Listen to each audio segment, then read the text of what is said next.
For more than 1,000 years, one name dominated the world: Rome. A city born of myth, a republic built by citizens, an empire forged by legions. Rome shaped law, language, architecture, warfare, civilization itself. But like all great powers, its rise was matched only by its fall. This is the story of how a small settlement on the banks of the Tiber became the greatest empire the world had ever known, and how centuries of power slowly unraveled into ruin. Rome's origins lie not in clarity, but in legend. According to ancient tradition, the city began with Romulus and Remus, twins raised by a she-wolf.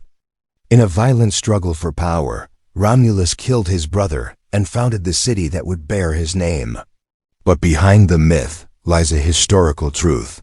Rome emerged around the 8th century BCE, a cluster of small hilltop villages surrounded by powerful neighbors, the Etruscans, the Greeks of southern Italy, and Latin tribes.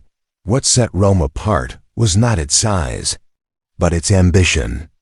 In 509 BCE, Rome overthrew its last king and created something revolutionary. A republic ruled not by monarchs, but by citizens. 2 elected consuls, a senate of elders, assemblies of citizens, a system built on shared power and fierce civic duty. Roman discipline produced an army unlike any other. It did not rely on mercenaries, it relied on Romans. Men fighting for their families, their land, and their republic.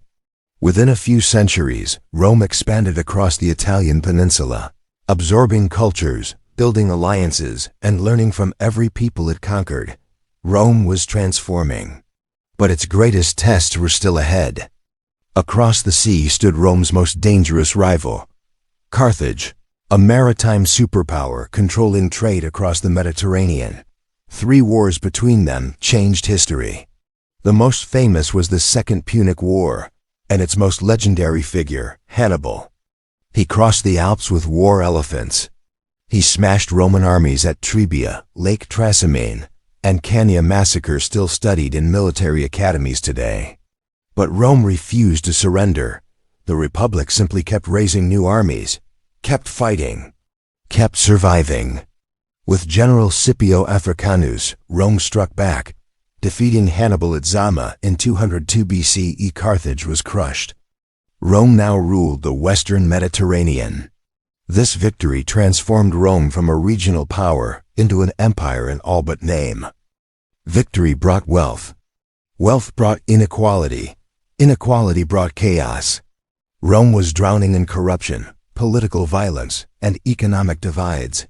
The Senate clung to power.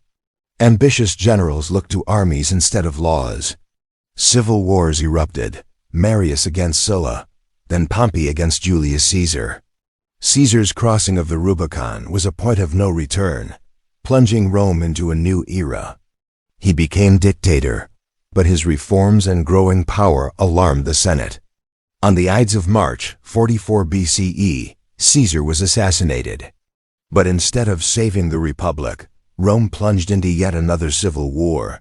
The Republic was dying. Caesar's adopted son, Octavian, defeated his rivals Mark Antony and Cleopatra. In 27 BCE, he became Augustus, Rome's first emperor. Under Augustus, the empire entered a golden age known as the Pax Romana, 200 years of relative peace, prosperity, and expansion. Rome built roads stretching over 400,000 kilometers. Bridges and aqueducts reshaped cities. Massive amphitheaters hosted tens of thousands. Roman law became the backbone of Western civilization. From Britain to Egypt, from Spain to Syria, Rome's power was unmatched. But no empire can escape the pressures of time. Under emperors like Trajan, Rome reached its maximum extent, over 5 million square kilometers, ruling tens of millions of people.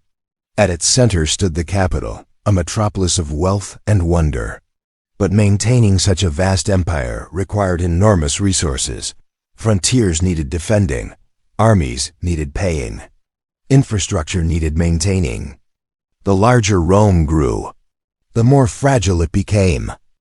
In the 3rd century CE, everything began to fall apart.